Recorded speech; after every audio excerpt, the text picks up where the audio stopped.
Vivo T3 Lite 5G அப்படிங்கிற ஒரு entry budget smart போனை Vivo நிறுவனம் இந்தியாவில் லான்ச் பண்ணிருக்காங்க.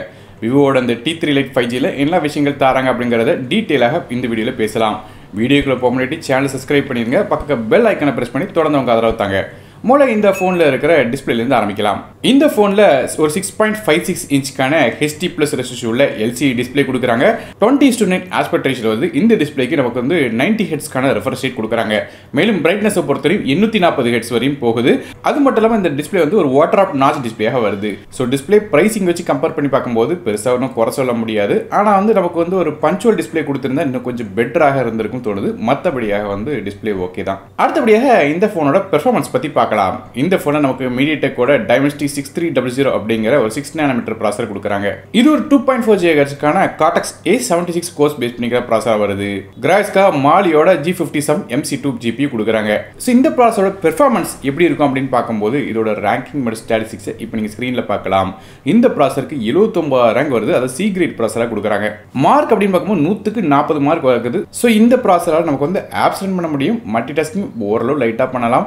அதுவே கேம்ஸ் எப்படி பார்க்கும்போது இன்டர்வல் கேம்ஸும் மிட் செட்டிங் கேம்ஸ்லையும் விளையாடலாம். ரொம்ப ஹெவியான கேம்ஸ் இதில் விளையாட முடியாது. ஸோ நார்மலாக டே டு டே ஆப்ஸ் வந்து யூஸ் பண்ண போகிறேன்னு நினைக்கிற யூசர்ஸ்க்கு வந்து இது நல்லா இருக்கும்.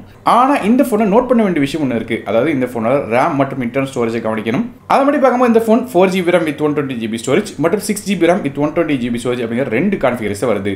ரேம் வெர்ஷன் LPDDR4X பயன்படுத்துறாங்க. ஆனால் ஸ்டோரேஜ் வந்து eMMC 5.1 தான் கொடுத்துருக்காங்க. ஸோ இது ரொம்ப பெரிய நெகட்டிவ் சொல்லணும். காரணம் நமக்கு 2024 வந்ததுக்கு அப்புறம் பலவிதமான பட்ஜெட் ஃபோனில் 10,000 செக்மெண்ட்டில் வர ஃபோனில் கூட UFS 2.2 கொடுக்க ஆரம்பிச்சிட்டாங்க. ஆனால் இவங்க இன்னுமே eMMC 5.1 தான் கொடுத்துருக்காங்க. இது ரொம்ப ஸ்லோவான ஸ்டோரேஜ். அதாவது இது எது பாதிக்கும் கேட்டிங்கன்னா ஃபோனில் ஏதாவது டேட்டா காப்பி பண்ணுறீங்க, இல்லை ஆப்ஸ் இன்ஸ்டால் பண்ணுறீங்க, அல்லது ஏதாவது ஃபைல் ட்ரான்ஸ்ஃபர் பண்ணுறீங்க மாதிரி விஷயங்கள் நடக்கும்போது நமக்கு அந்த ஸ்டோரேஜில் வந்து ரீடிங் மற்றும் ரைட்டிங் ஸ்பீடு வந்து ஸ்லோவாக இருக்கும். அதனால் நமக்கு வந்து டேட்டாவோட வேகமாக காப்பி ஆகாது ஃபோனுக்குள்ளே. ஸோ இது ஒரு நெகட்டிவாக இருக்குது. மற்றபடி மைக்ரோ SD கார்டுக்கான சப்போர்ட் தராங்க. 1 TB எக்ஸ்டர்னல் பண்ணலாம். டெடிகேட்டட் சிம் கார்டு தராங்க. ஆனால் 2 சிம் கார்டும் ஒரு மைக்ரோ SD கார்டும் ஃபோன் அட் டைமில் யூஸ் பண்ண முடியும். ஃபோனோட வாய்ஸை பொறுத்தவரைக்கும் இது Android 14 வாய்ஸில் Fun Touch OS 14 இன்டர்ஃபேஸ் என்ன ஆகுது. மற்றபடி அப்டேட்ஸ் அப்படிங்கிறத பற்றி பெருசாக ஒன்றும் சொல்ல முடியாது. காரணம் பட்ஜெட் ஃபோனுங்கிறதுனால அப்டேட்ஸ் பெரிய அளவில் எதிர்பார்க்க முடியாது. அடுத்ததாக ஃபோனோட கேமராஸ் பற்றி பார்க்கலாம். ஃபோனோட பேக் சைடு நமக்கு 2 கேமரா இருக்குது. மொதல் கேமரா 50 மூவ்ஸுக்கான ரியர் ஃபேசிங் கேமரா f1.8 ஆப்பர்ச்சரில் வருது. LED ஃப்ளாஷ் சப்போர்ட் இருக்குது. ரெண்டாவதாக ஒரு 2 மூவ்ஸுக்கான டெப்த் சென்சர் கொடுக்குறாங்க. இது f2.4 ஆப்பர்ச்சரில் வருது. ஸோ ஃபோனோட பேக் சைடு 2 கேமரா தான். மற்றபடி செல்ஃபி அப்படின்னு பார்க்கும்போது ஃப்ரண்ட் சைடில் ஒரு 8 மவுஸுக்கான ஃப்ரண்ட் ஃபேசிங் கேமரா தராங்க. இது f2.0 ஆப்பர்ச்சரில் வருது. மற்றபடியாக ஃபிங்கர் பிரிண்ட் ஸ்கேனர், ஃபோனில் உள்ள சைடில் உள்ள பவர் பட்டனில் தராங்க. ஆடியோ சப்போர்ட் நமக்கு வந்து 3.5 ஆடியோ சப்போர்ட் இருக்கு. சிங்கிள் ஸ்பீக்கர் தான் தராங்க. ஸ்டீரியோ ஸ்பீக்கர் சப்போர்ட் இது கிடையாது. ஃபோனோட வெயிட் 185 கிராம் வருது. இது இப்போ IP65க்கான ரேட்டிங் இருக்கு. அதனால ஓரளவு தண்ணி பட்டாலும் பிரச்சனை இருக்காது இந்த ஃபோனில். அடுத்ததாக நெட்வொர்க்ஸ் பற்றி பேசலாம். இந்த ஃபோனில் 5Gக்கான SNC சப்போர்ட் தராங்க. கிட்டத்தட்ட 8 5G பேண்ட் சப்போர்ட் இருக்கு. இது போ dual 4G LTE, dual band wifi, லேட்டஸ்டான ப்ளூடூத் 5.4 மாதிரியான விஷயங்கள் தராங்க. அடுத்ததாக பேட்டரிஸை பற்றி பார்க்கலாம். இந்த ஃபோனில் ஒரு 5000 mAh பேட்டரி கொடுக்குறாங்க. இதை சார்ஜ் பண்ணுறதுக்கு நார்மலான 15 வாட் சார்ஜிங் தான் கொடுக்குறாங்க. ஸோ 2024 பெரிய ஃபாஸ்ட் சார்ஜிங் சொல்லி கன்சிடர் பண்ண முடியாது. அதனால கண்டிப்பாக ஃபோன் சார்ஜ் ஆகிறதுக்கு ரொம்ப நேரம் டைம் எடுத்துக்கிடும்.